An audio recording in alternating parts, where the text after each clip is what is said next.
Very good evening, everyone. My name is Gulshan Memoria. I'm the CEO and the founder of Inspiredvalley.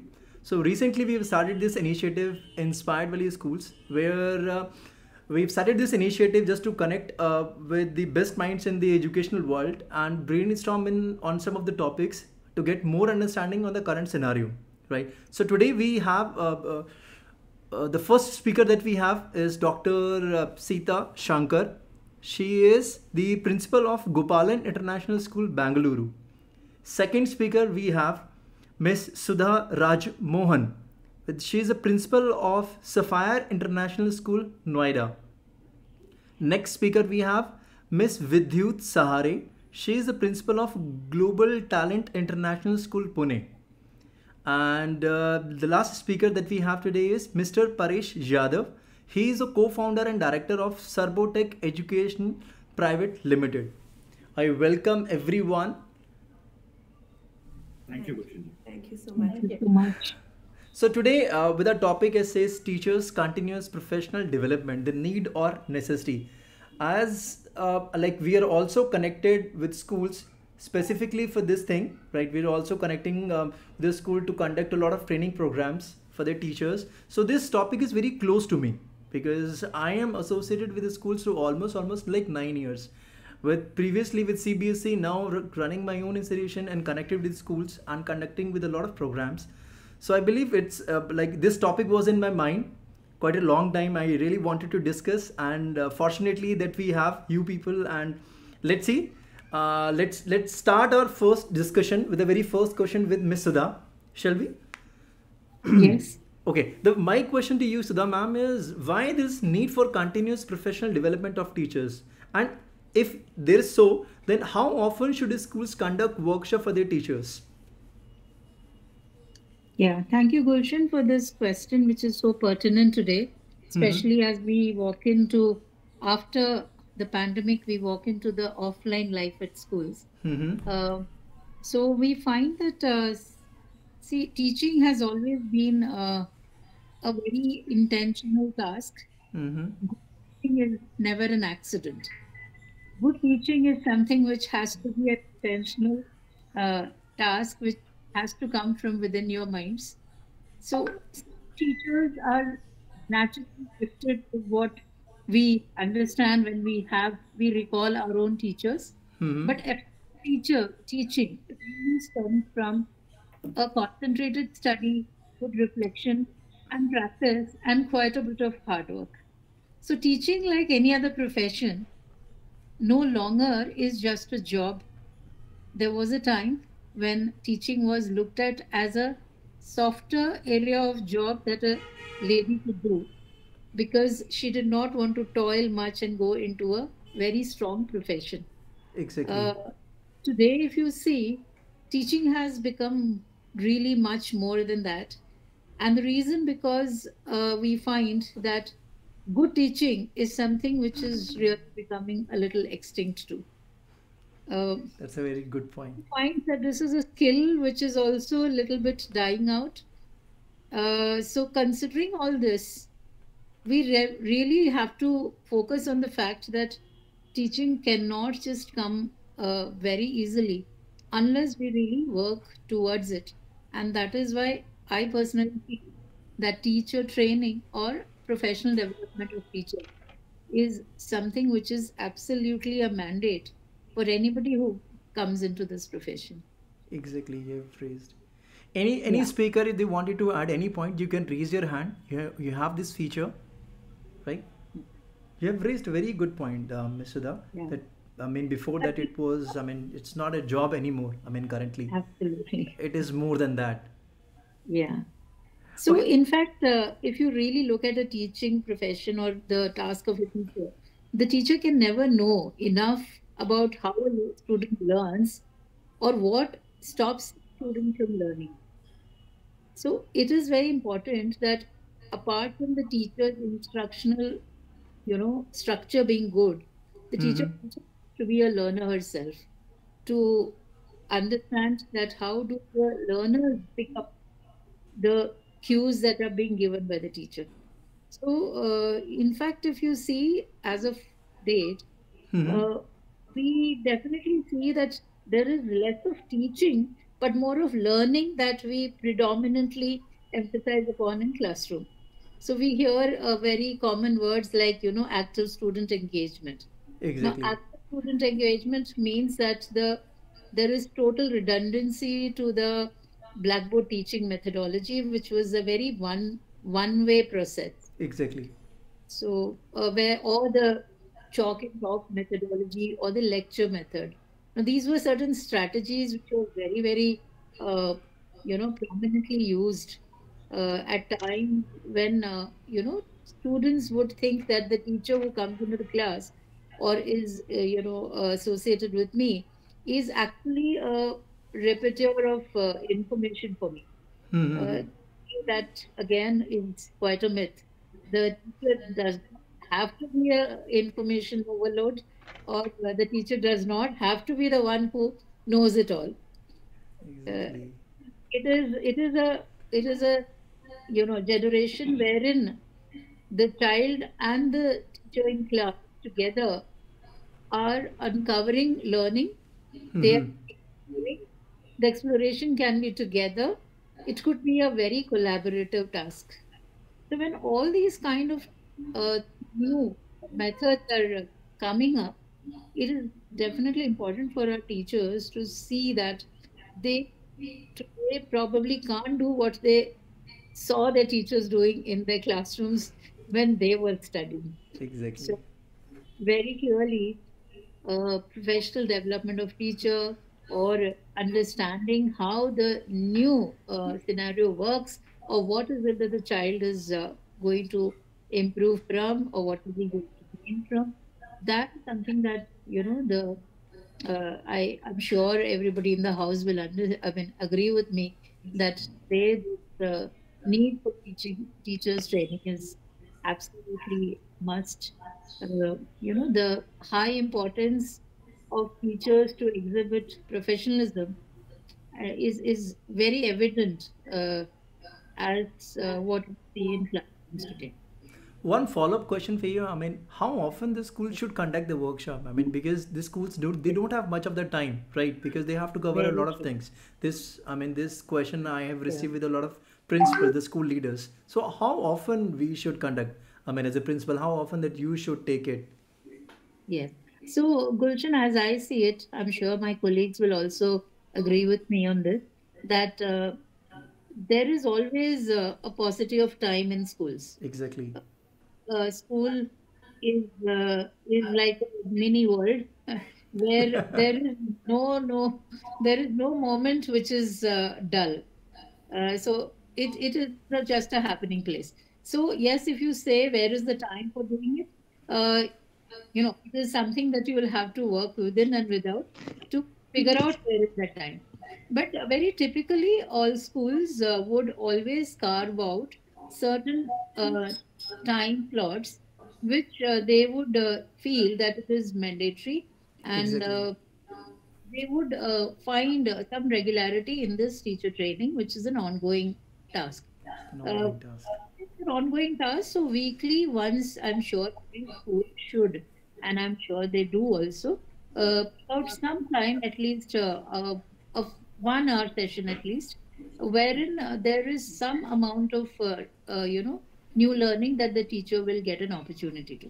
Now the new learning can be from a peer, the new learning can be from a coach, the new learning can be from a mentor. It doesn't have to be that always we are looking at a teacher training program being set up, a Exactly. weekly program. Apart from that, I think a lot of schools these days have what they define as non-instructional working days, wherein the school doesn't have the children coming in. So there is those operational tasks are not there, and therefore the teachers would be able to identify. So I think it's been customary for schools to Exactly. identify days So before exams. it will vary from school to school. I would rather Yes, say. before exams, after exams, or when the school reopens, calling the teachers 2 days before, or summer break, teacher stays back for 2 more days beyond the school summers closed down. So these kind of days are always carved out. So very typically, I guess As the CBSE and the NEP also has classified now Exactly. that every teacher needs to have 50 hours of professional Hmm. development as a mandate.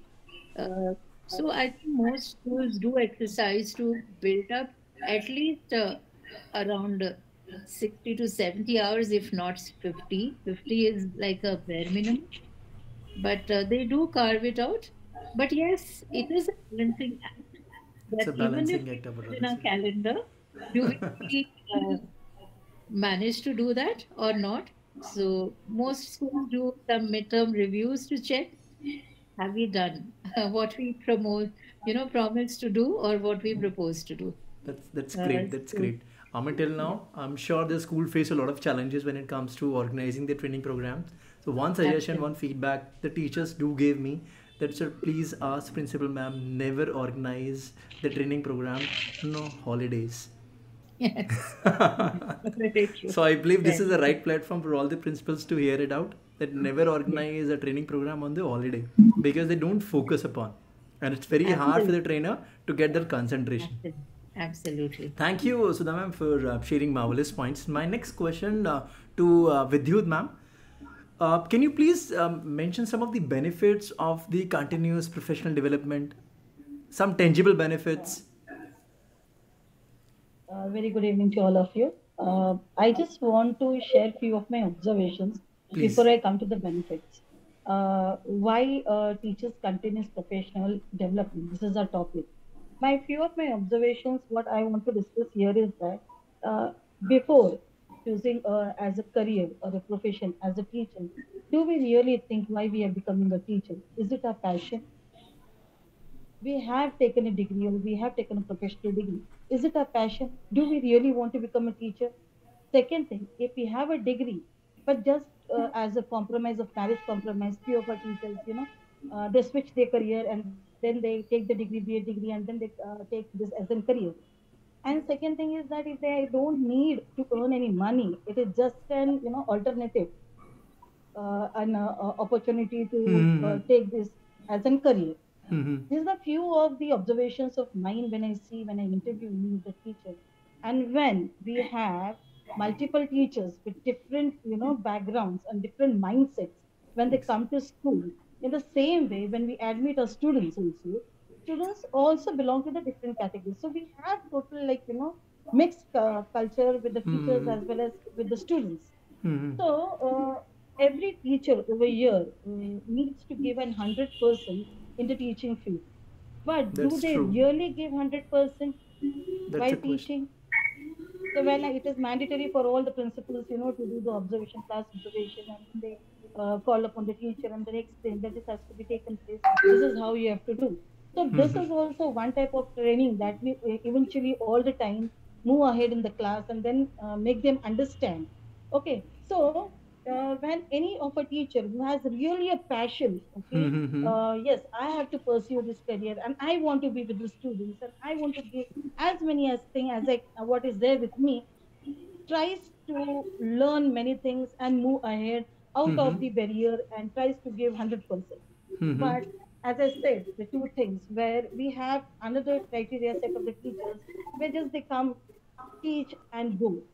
So when we see the entire classroom and when we see this as a structure, then it becomes very mandatory, very necessary that to take proper teaching Training. workshop, a teaching Mm-hmm. workshop for the teachers so that the teacher can give 100% in the classroom. So this is what basically I wanted to share. And yes, of course, we have CBSE portal every now and then every month. They do have various criteria where Exactly. teachers, as ma'am said, so the ma'am said 50 hours of training is very mandatory for the teachers to do. But do they really implement what they learn? Do they really implement? Do they really give these outcomes to the children that yes, how it has to be taken in the class and how, and are they really, um, are the teachings are really up in the daily life skills practices? Mm-hmm. Okay, so this is the main thing that where I feel is that as a principal where I study what are the status right from my teachers Mm-hmm. and every time the mindset is very different. Mm-hmm. Sometimes the teachers are very happy, sometimes the uh, Vidhyut house ma'am, but problems they it when depends upon teacher to teacher and school to school. It's very subjective thing, yes, right? It's a exactly. very subjective Yes, thing, and we exactly, cannot exactly. question on the ability of the teacher. I mean, of course, I mean, if they are coming into the profession, right? Whether they Yeah, have yeah. But chosen the then it's profession about out. giving the Mhm. 100% as well as I said, like benefits of continuous. Why teaching Exactly. professional development trainings are necessary? It is just because of this. What I feel is that like we need to work in together, homogeneous way so that we can give a good output to the children. Fair And then enough. yes, as in like we have classroom management, subject-wise teachers training is there. So every now and then teaching training is continuously that is given up for the teachers. So the best thing is that the teachers are always motivated. Exactly. Of course, How yes. Yeah, they are They always motivated. They are into the continuous process. Like yes, now I have to learn more. So as in they have to take it as a passion. They have to motivate themselves and they have to deliver in the class. Second thing is like along with that they gain the confidence also. Once they are motivated and once they start learning with new techniques, with new skills, they increase more confidence within themselves. As well as when they are confident enough, they get a good approach, the good answers from the students also. So exactly. somewhere they themselves get satisfied with their teaching part. The another thing is that are they satisfied or do they evaluate in the class, like yes, whatever the content that they have taught has actually reached to the children or no? That is also one of the things is there. And Mm-hmm. moreover is that they become very committed towards their subject, towards their teaching. What I Mm-hmm. feel is that these are the main benefits of if we give teachers more trainings and make them understand how they have to go ahead with the teaching and learning process. That's what I have to say. Thank you very much, Vidhyut ma'am, for sharing a amazing understanding. One of the principal gave me a very good example. I would like to share with you. What she told me that all the teachers are like Hanuman. It's a very funny example Mhm. that all the teachers are like Hanuman, and time to time they forget what they have learned, the inner strength they have. So all the teachers they need some Jamvant in their life. Mhm. Yes, yes, Very So well. exactly, every time exactly, they tend to remember exactly. the strength of the person, okay, that you have everything within you. It's not something that I am here to give you something new, because not every time that every workshop will give entirely new things to the teachers, isn't it? It's more like a, some So refreshment that is programs what, when sir, they what I sit want to together. say is Yes ma'am. before before COVID and after COVID, the entire teaching learning process has changed. Teachers have become more technology advanced. They where the writing part has become less, manual writing part has become less, and they have become digitally sound, virtual sound enough, and the teaching methods have become very easy for them and to approach children also. So this is what is the continuous, teaching skills and methodologies that we bring in front of the teachers. So this helps them to grow. The main thing is Exactly. that they are growing and they help children to grow. These Exactly. are few of the benefits that I wanted to share, sir. Thank you very much, Vidyut ma'am. Sita ma'am, do you like to add any point, any benefit to the following question? Any benefit which you think?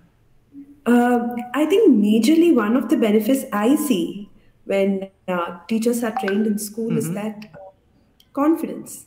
Exactly. The confidence that they gain, and they go into their classrooms Mm-hmm. knowing that they know something more than the students and they can deliver it. Not that usually they don't know anything more than the students. Exactly. It's just that when you are abreast with what is happening around you in the world, you're using techniques that are not outdated. So that's what I keep telling my teachers, that you cannot teach tomorrow's citizens what we learned yesterday. So Exactly. we cannot use the same old things that have been used earlier and think that that's going to work for them. Simple things like, even I think Miss Sudha was talking about chalk and talk and writing on the board. It's kind of become obsolete now, because students, the minute you take a chalk or a marker and start writing on board, you know what happens, because the entire learning process has become so digital and so visual, with all your iPads and digital technology coming in and phones. Mm-hmm. To keep them interested in a class and to deliver what you know the way you know is very, very difficult. And there's no dearth of content. Earlier, in probably in the 90s and 80s, when we would sit in the class, we would sit for content, because other than Exactly. libraries and teacher, we never had content. Where would we get content except for the teacher and the library? But now content is everywhere. Exactly.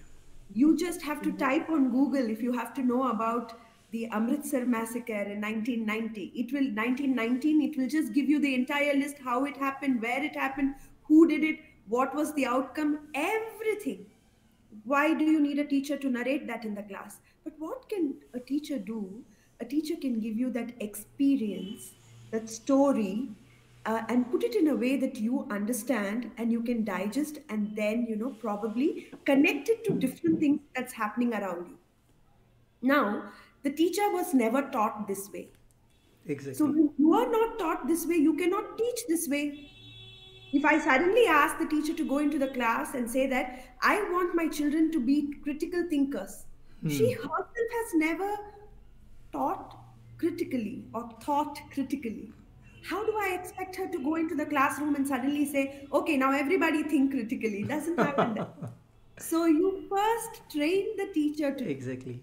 critically, so that she gets into the classroom and then teaches critically. So Exactly. that's the benefit of teacher training. And to add to what Miss Sudha said about how often do you do it? How often do we assess our children?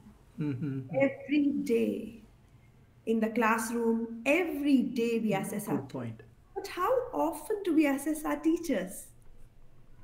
I think the Exactly. assessment for teachers should also happen every day in some way or the other. Somewhere or the other. That's a Yes, very they nice point. do, yeah, so You've you added. some amount of assessment for teachers as well, so that they are also abreast with what is happening. So probably they write a reflection on their lesson plan, probably, one observation where you're sitting in their class and they're looking at whether they're implementing what they have been taught, all right, or regular assessments after a training. So a training just doesn't end after the trainer goes back, saying that, okay, now give me your feedback. No, that's not the end of training. The training should also have an assessment portion where the trainer assesses the teachers to understand whether what has been delivered has been absorbed and grasped.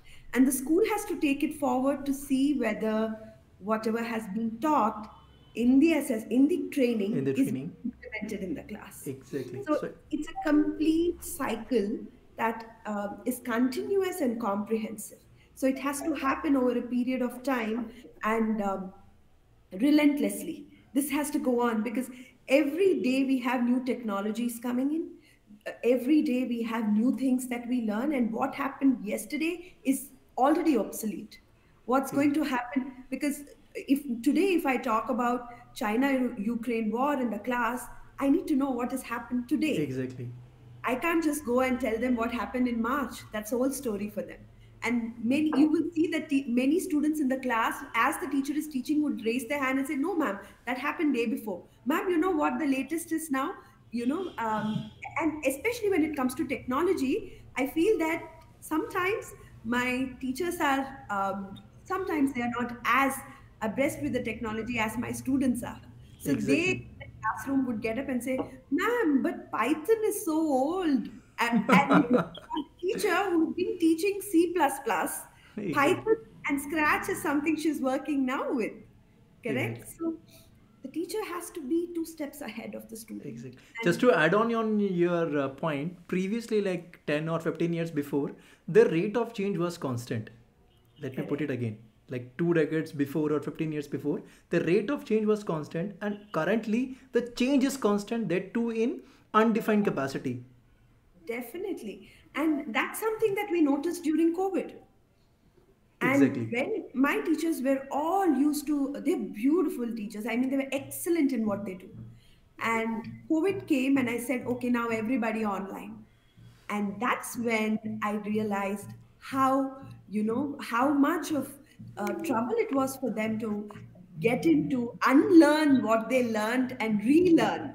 Exactly. The biggest, the toughest problem in teacher training I see is that I am a teacher trainer myself. I Exactly. see is that they have to unlearn what they have already learned. Like, probably giving out the prompting the answers in the class or writing in the board and all those things. Like, the concept of being a facilitator is something they have to learn. To that, they need to unlearn a lot of other processes that they do. So usually in a class, when they say that, okay, who can answer this question, and there are three hands up, they will only pick those three hands that are up because it's a space for them. It's simple.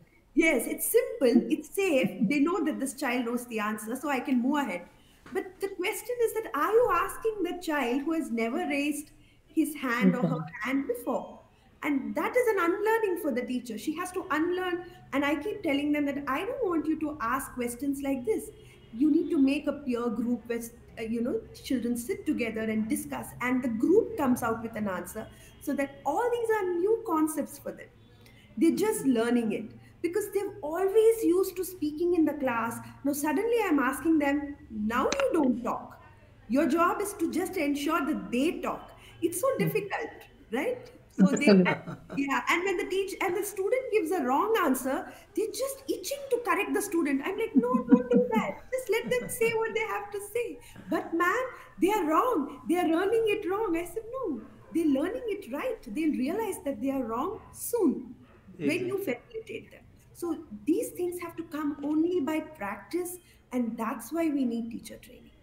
So that's why we need continuous teacher training in You classrooms. pointed out some of the hard truth for the teachers. They will not like this thing, I'm sure. I know, but aren't we all like that? I mean, I'm not just categorizing and Exactly. outcasting the teachers here. I'm putting myself there too. When the COVID came in, I was completely taken aback. I didn't know what to do.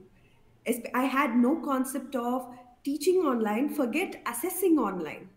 Hmm. As online assessments was the biggest hit my teachers took, because they were like, ma'am, this child has copied, this child has copied. I am like, it'll take time. Don't take assessments like you usually take assessments. You Exactly. have to now, they are doing something, and you need to now be two steps ahead, and you need to take assessments which are not there in the book. If I keep asking you questions that are there in the book, you're going to look at the book and answer, right?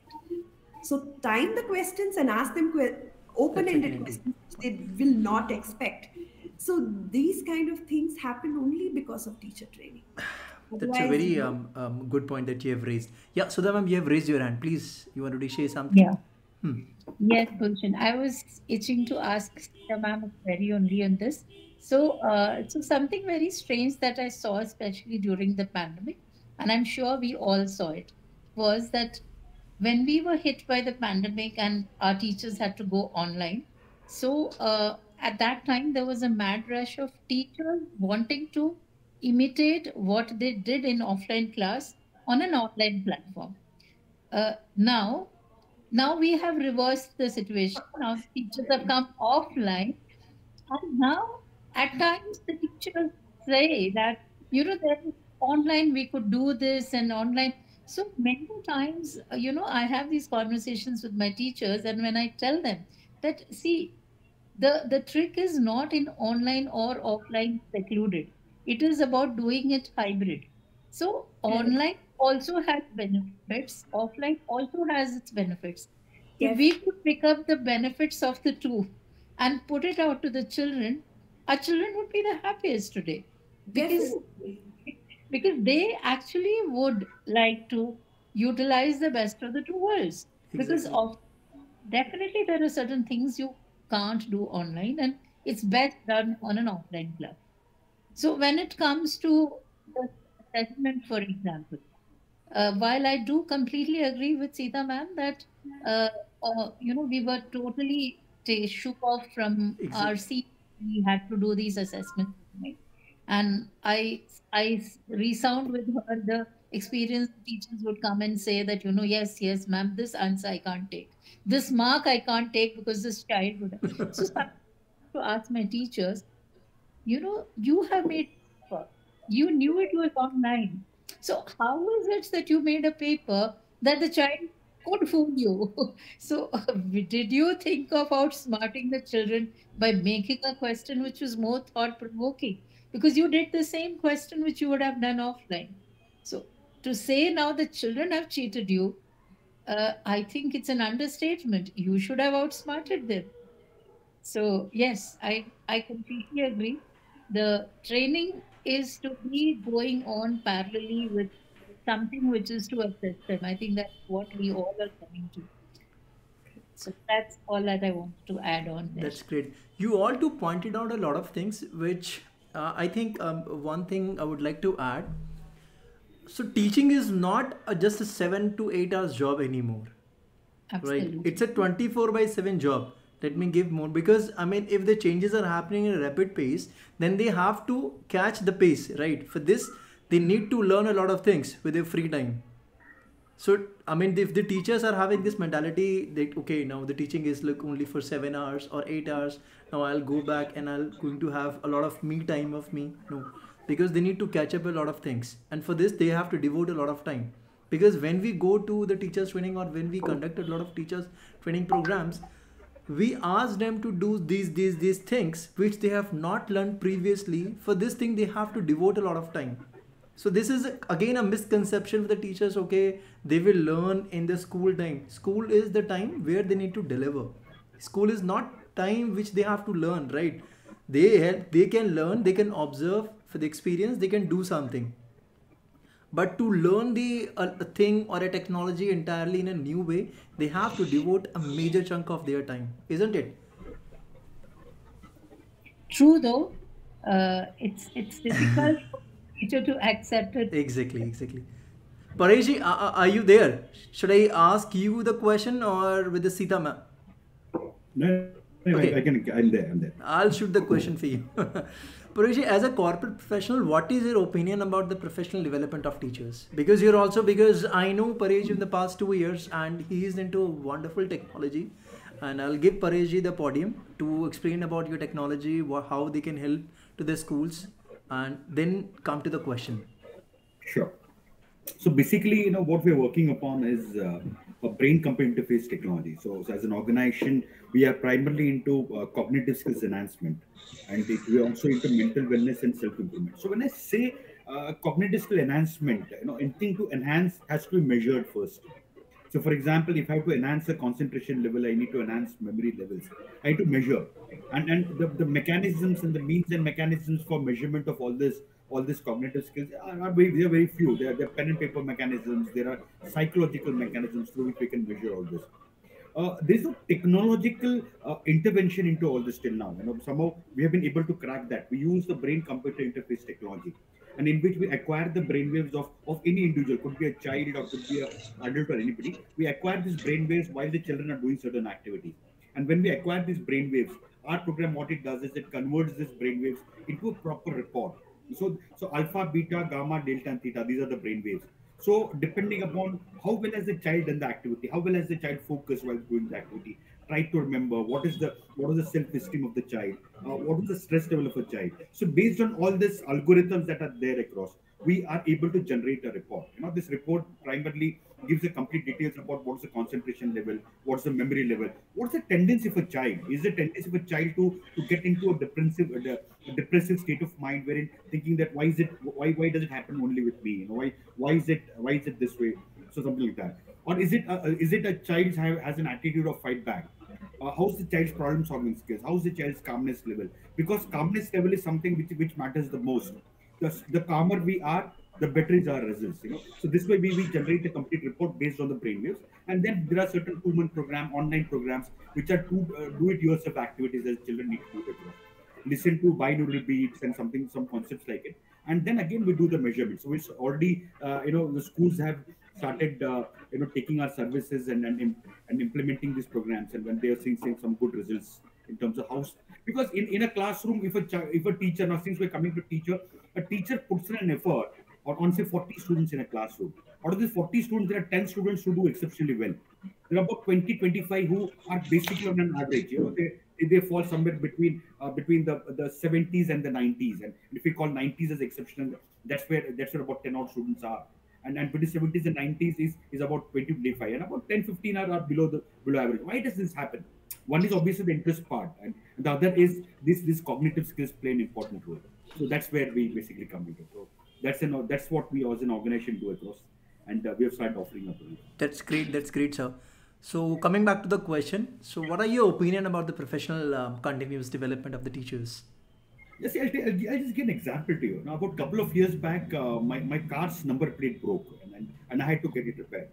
So I went across to this gentleman who basically wanted to, who said, I'll get it done for you. And he said, Kitna loge? I asked him, how much would you charge me? He said, about 200 bucks. And 200 bucks was huge, for me, knowing back, because I had repaired a number plate about 10 years back or 10, 12 years back. And then he very smartly went in, he took the measurement of the number plate, the frame on which he had to place the number plate. He took out the number plate, took the measurement, entered those dimensions into the computer, typed in the number of my car, and what he did is, on a plotter, he took a printout, and he went and pasted it. All this done in 10 minutes.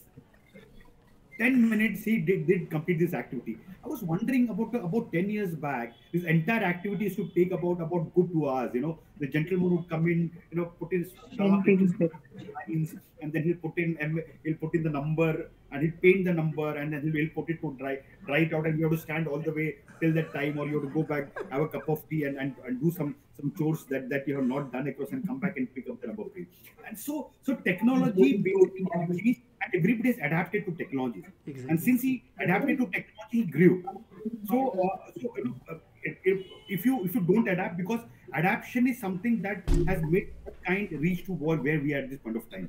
So if I say about 24,000 years back, when the modern human being was born across, and from that time till now, about 24,000 years, it's only adapting to situations.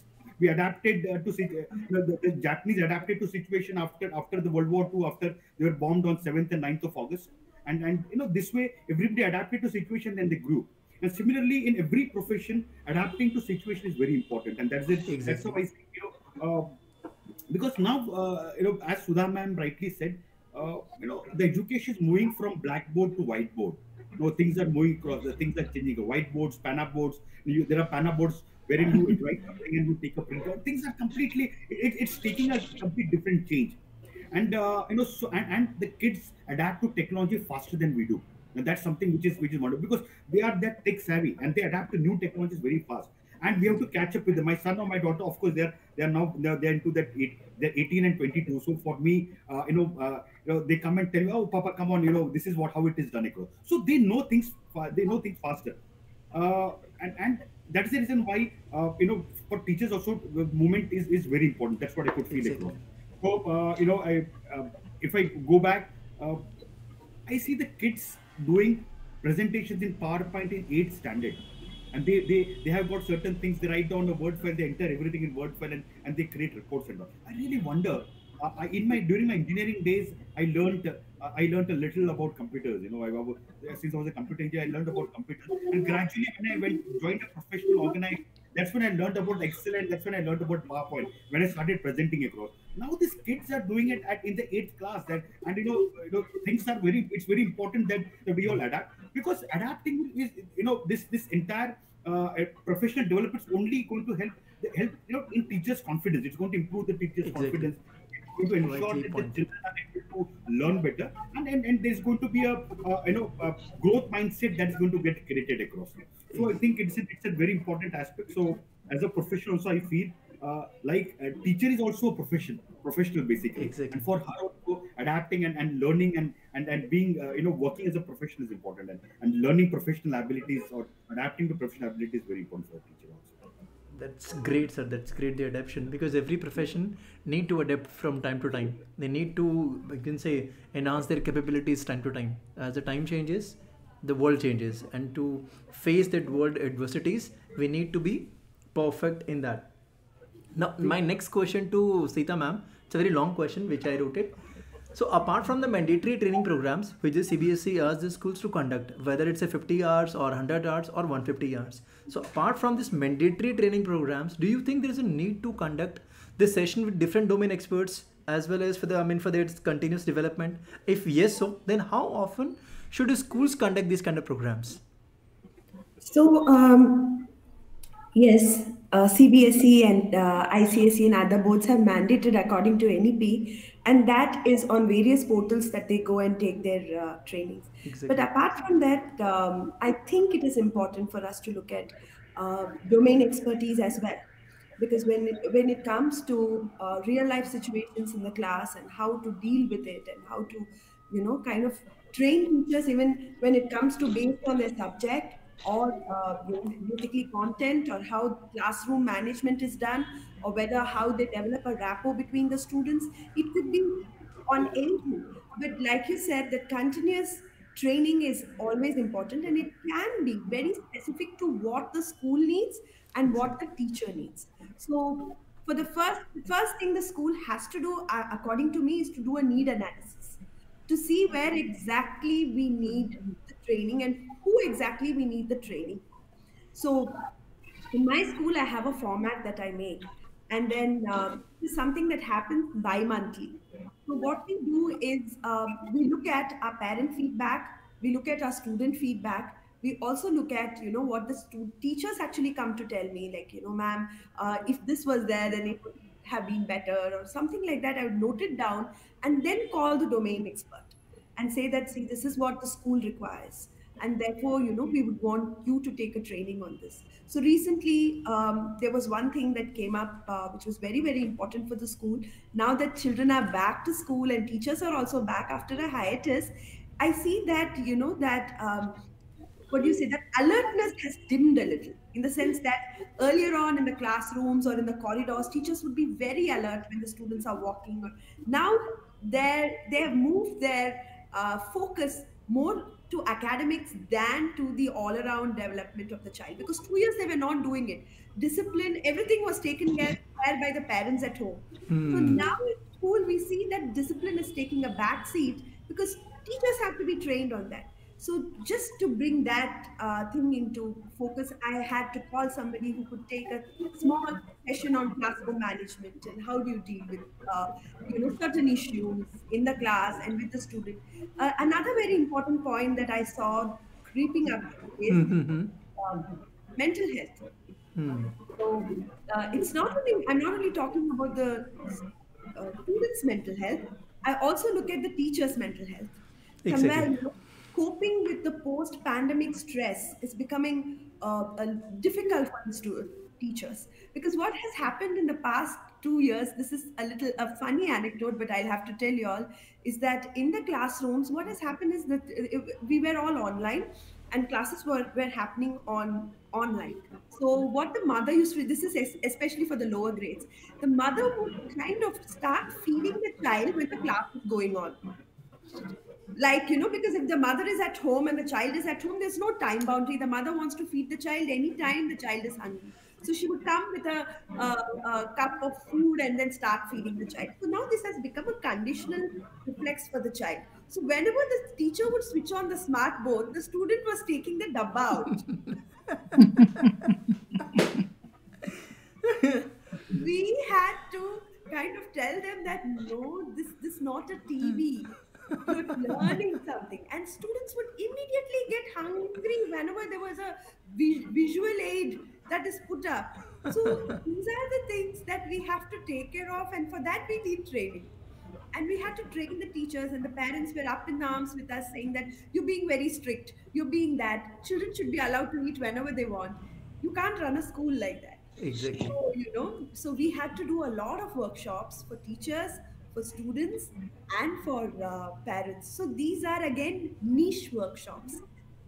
The answer to your question. So this CBSE may not be able to help us with. So we needed domain expertise where we had psychologists come in and talk. Exactly. So there are a lot So of that's topics that schools need to cover, whether at the personal level or the professional level. Then different correct. domain experts should be asked to cover these topics and help their school to enhance their capacity. That's Correct. wonderful. Correct. Yes. Anyone would like to add any response? Miss Vidhyut, Sudha ma'am, Paresh sir, you have raised your hand. Please. Yeah, I have raised my hand. In fact, I'll give an example to just what Sita ma'am just said, to add on to that. we had gone to a school, and we basically gave a complete demo for our program. In terms of, we wanted to we gave it to the president of, and this school was big school with about 10,000 students in one school, and the under four branches they had of equal size. And when I went, and the president happened to be an ex-IS officer who basically was the president of that entire that school. And he said, okay, tell me what it is. So the first, after the moment we gave a demo and all, he said, oh, so you are able to know the entire mental health of a child. No, but first I want to check the mental health of my staff.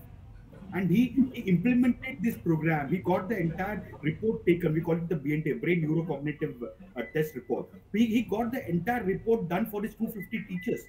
So that is the first thing. So probably yes, and they were because 2 years the teachers, it has been a stressful job for a teacher also, to because at staying at home and managing things, and then managing classes at different times. Well, it's a tough job adapting to a new concept, because online classes is a total new concept. They never had done it themselves, and they never delivered it that way. So when it was told, some very startling reports came out, and that is why I think what she's saying is right. Ma'am is saying is right. Somewhere this mental health is an issue that we'll have to take care for teachers also. Exactly. That's what I wanted. Exactly. That's a wonderful point, Paresh. Now, my next question, Sudha ma'am, it's a very interesting question. I believe that we've already got the answer, but still, I would just wanted to ask. So, in the past, there was no professional development idea altogether, not entirely like in the past. I mean, I'm talking about 20 years before or 20, 30 years before. And teachers were well skilled within that arena, right? Everything was working really well, everything was well. They were doing job perfectly. So why all workshop, seminar, training thing hold much sense now?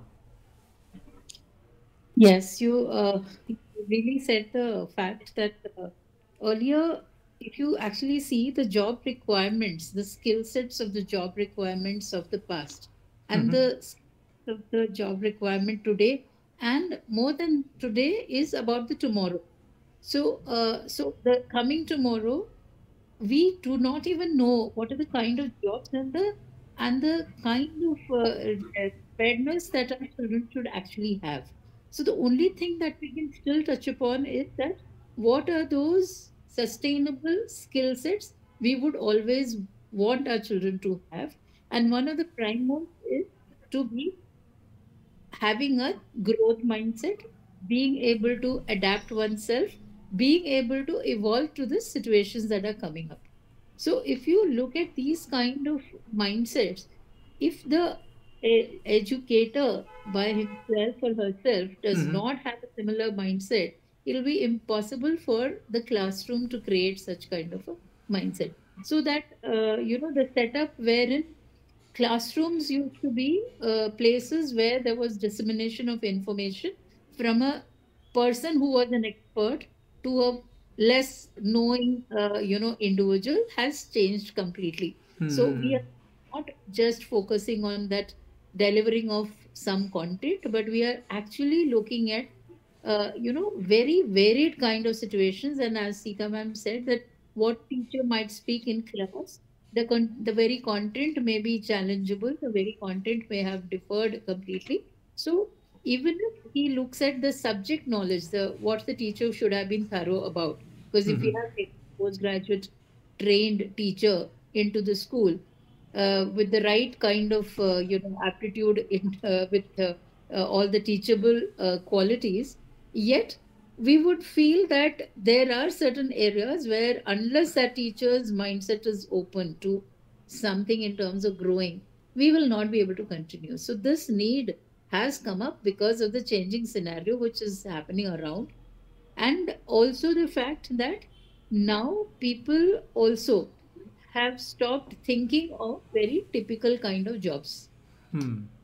People have started looking at different careers, which probably, like, if I could look back my school days, I would never have thought that a tea taster or a Yes. wedding planner would have been a real profession who could really make so much more money than a doctor or an engineer. So that kind of that aura of kind of, when I look at my own son today, when he challenges me that I mean, don't look at me if I don't have a postgraduate, but I'm very competent to know this, that my kind of skill set to kind of develop certain computer programs is something that nobody can challenge me on. So that confidence which the child has got today is not because of certificates, not because of degrees that he carries. And that attitude, if we as teachers, as we as educators also don't possess, it is going to be very difficult for this interaction between the. Exactly. So the That's growth the. mindset should be there with the teachers, Yes, the right? growth mindset is very, very important, which probably in a teaching community, I mean, I am not doubting the community in particular, but not a very required kind of skill set at an earlier time. But Ex- today, it has to be the very first uh, skill set which we have to have. So with that in mind, I think teacher training has become relevant, uh, and teacher training which was not really as much required earlier, probably Earlier because things programs. were, the rate of change. You already said it Exactly. in your Exactly. first That's sentence. The rate of change is different today exactly, uh, exactly. So for the the growth earlier. mindset is one part. I mean, again, but the onus is also not just entirely on the teacher's shoulder, but again, Yes. at the same time, it's also on the school side as well. With So the organization, very much, yes, especially because when you say, when you have said it, picked out and said it, that teacher is a profession. Teacher's job is no longer just a job but a profession. And you also pointed out that you cannot learn. Cognitive development does not happen within this time space of school. exactly. That's a dangerous statement that you have made. With all That's school a, and I mean, hard but truth. I mean, it's because a I've hard seen truth. that. It's I've seen. Absolutely. Yeah.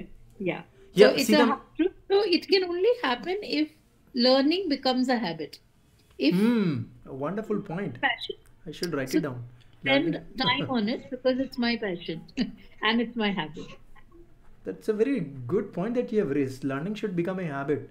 I mean, unless your habit is not that you learn on daily basis, because Yes. as you have rightly pointed, one of the speakers has rightly pointed out. So if tomorrow if I'm going to a classroom, so I should not focus on the thing that I am teaching right now, but there might be another thing altogether which I should teach to Absolutely. my students, right? Absolutely. So for this thing, I'm sure that my learning should improve on daily basis. Yeah, Sita ma'am, you have raised your hand. Please, wanted to add any So point? I totally concur with Sudha ma'am when she said that, you really don't know what they're going to learn tomorrow, what they're going to be tomorrow.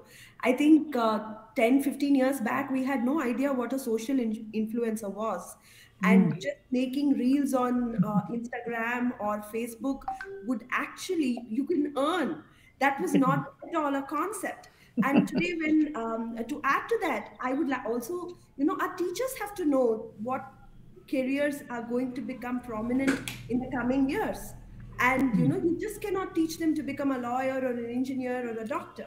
That's what how we were Exactly. teaching earlier on. Now the teachers have to start teaching students for jobs that don't even exist today. That's So very nice. That's a very good for, point. for that, you need to train the teachers to expect the unexpected, like we say, right? So that's why teacher training is so relevant today. That's a wonderful point because teachers are not teaching for the profession that has been evolved yet. I mean, there might be another profession which will come tomorrow, and down the line, 5 years, we don't know how much technology will evolve. So, teachers are teaching those students which will work for some undefined technology or undefined professions. So, we are not sure what we are teaching, whether it will be relevant for the students or not, isn't it? Okay. So anyone would like to? This is an open session right now. I mean, we are done with all the questions. So this is an See, open session. basically, If you have any, to yes, yeah, add to Paresh. what Sita ma'am said or Sudha ma'am said across, and basically, some a couple of years back, I was invited to Maratha Chamber of Commerce for delivering a lecture in terms of how's the future jobs going to be, and assuming that the way technology is developing across. And if you really look at the World Development Forum reports, in terms of there are very, very different new type of jobs that are going to be there across. Why? There are certain jobs, the nature of the job is going to change across. And let me give an example to you. At this point of time, a maintenance engineer's job it starts on the day the entire factory is closed. what does a maintenance engineer do? He basically ensures, he checks out if the machines are working fine, and if, all those things. He checks around that, and there's some corrections to be done. He does that. Now there are computers which where the entire check of the machines has become automated. Since the check of the machine has become automated, all he has to do is to run a couple of programs on his computer and get a report. So now it doesn't mean that the maintenance engineer's job is going to go off. It's still going to be there. It is just that the skills that are required across in a maintenance engineer's job is going to change. While there will be a little amount of technicalities that are going to be important, but along with that, the communication skills, the analytical skills are something which are going to be very, very important, because he needs to analyze basis this report as compared to a couple of reports that he took back a couple of months back, and try and analyze how's the change that has happened across. Is there something different or something strange that is finding out? So analytical skills, creativity, critical thinking, communication skills, out of box thinking. So these all skills are something which are going to be very, very important. And these skills will have to start imparting into our children from right now, because 2035, the entire profession in 2031, 2040 is going to be way different from what it is now. And today's professional was way different as compared to when I started my career in 1995. So things are really changing. So we'll have to create those children, the future professionals today, and we have to basically ensure that the teachers are trained to impart those particular things to them right now. Exactly. And those are called as soft skills. Soft skills, something that we keep on ignoring to a great extent, in terms of children's soft skills.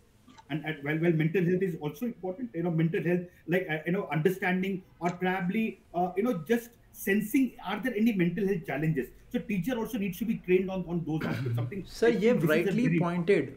Paresh sir, you have rightly pointed the challenges, the soft skills part and the mental skills part. Why? Let me correlate with one of the example.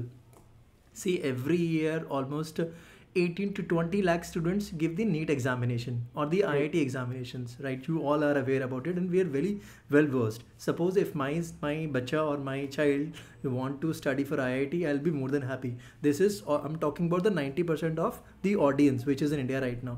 They want, if their child is want to study science, they'll be more than happy.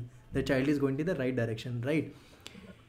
Out of 18 lakh students, we only have 30,000 seats. True. Out of 18 lakh students, we only have 700 AIMS seat. Only 8,000 IIT seats. What about the rest of those? So they'll all be facing a lot of huge mental challenge or mental crisis, the stress things. So if they are not being taught in the school right now, I mean, how to handle the failure. This is again a very good point. How to handle the failure. Because then and now, not right now, but later in your life, you will all experience a failure. So you will be very happy when you are going to taste the success. But again, at that time when you handle the defeat, how to handle that defeat should always teach that And thing as well. it's a cutthroat competition, everywhere it's a cutthroat competition. My Exactly. son scored 11,000 in advanced ranking, and still he couldn't get it because open category he couldn't qualify in open category. So Exactly. he still didn't get into IITs, though scoring 11,000 ranking in about few years back, 4 5 years back. So this is basically the actually digesting that concept and trying to move to something else is something we'll have to develop these skills in children, because these all things are very important. Because tomorrow's world, it's going to be absolute cutthroat competition. That's happening today also. Everywhere, Today also. every position, there are about 20 people, 50 people, 100 people applying for those positions. So, Exactly. and everybody's skills are to the same level. Yeah, sorry. Sita ma'am, you have raised your point. I Please. just want to add this. This is a very, very pertinent point and actually a very hot topic these days. The first thing that you won't believe this happened to me.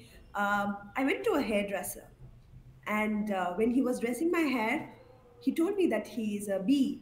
He's an engineer, and I asked him, "What are you doing here?" He said, "Ma'am, I did computer engineering." I said, "Okay, what are you doing in a salon? I mean, not that hairdressing is a bad job, but you're not trained for it, right? You could have become a hairdresser." He said, "Ma'am, I didn't get a job. There are so many engineers in India. We are the highest producers of engineering students in Like the engineers. world. We outbeat China. We only produce engineers, and that also software engineers. ऐसा एक And मजाक भी है ना, मतलब एक मस्ती के लिए, I went to Hyderabad, so I like in a school, तो वहाँ बाहर में हम चाय वाले के पास में बैठ के बात कर रहे थे, so we were discussing this thing. तो एक लड़का आया, इंजीनियर ही था, बोलते हैं सर इंडिया में ना पहले लोग इंजीनियरिंग करते हैं, बाद में सोचते हैं कि करना क्या है। क्यों करना? exactly. And then he realized that his passion was in hairdressing. He Yes. took up a course in hairdressing, and now he's a hairdresser, speaks impeccable English, does a beautiful job. But what is the point? Exactly, exactly. The thing is, he could have chosen his career much earlier. And to add to this, I met one of the ministers of Ministry of Kosovo, and Okay. he tells me that, ma'am, I have PhDs working in a farm because I don't have jobs for PhDs. So, not that you don't follow your interest, but children have to be guided in where they are interested and how they can take it forward. So, teachers have to be trained on that first. Exactly, for the career counseling Do not specifically. push children to do something that you wanted to do. Like the other day, I was having a talk with my son. He's a teenager, and he told me, Amma, there are only two things that a parent wants. The child, if the mother is a doctor, he wants the son to be a doctor. If the mother is not a doctor, she wants her son to be a doctor. So, so he said that there's only two reasons why you want me to be a doctor. I said, I don't want you to be, I want you to be happy. Take what you want to do. Exactly.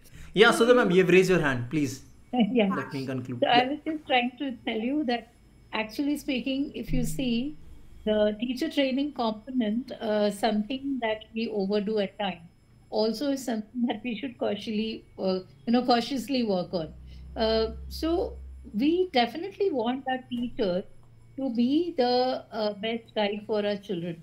But if you look at the teacher's burden, now we do want the teacher to be the best at the subject, that is a domain expert, has to be also to be able to handle the child very well.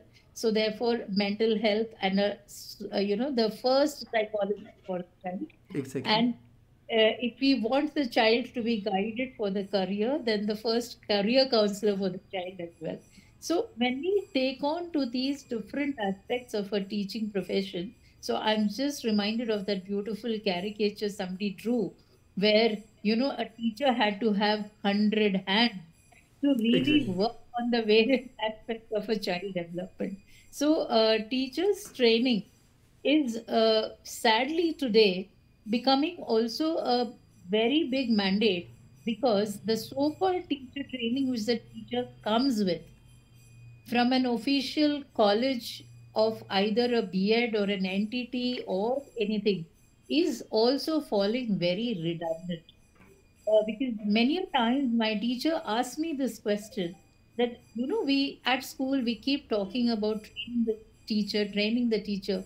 But it's really sad, ma'am. I have spent 2 years in an institute where, starting from the classroom management skills onwards or an IT integration, a classroom, there were many things which were not really taught. Exactly. So going back there is also important when we talk about the teacher training supplements that we start giving here. So if the school is going to give all the supplements, then what is the teacher training institute going to do? That's a valid point. I would say that's a very valid point. But again, that's out of the question. Like we cannot question the authenticity Yes. of the institutions because it vary from Absolutely. from institution to institution, right? Very And true.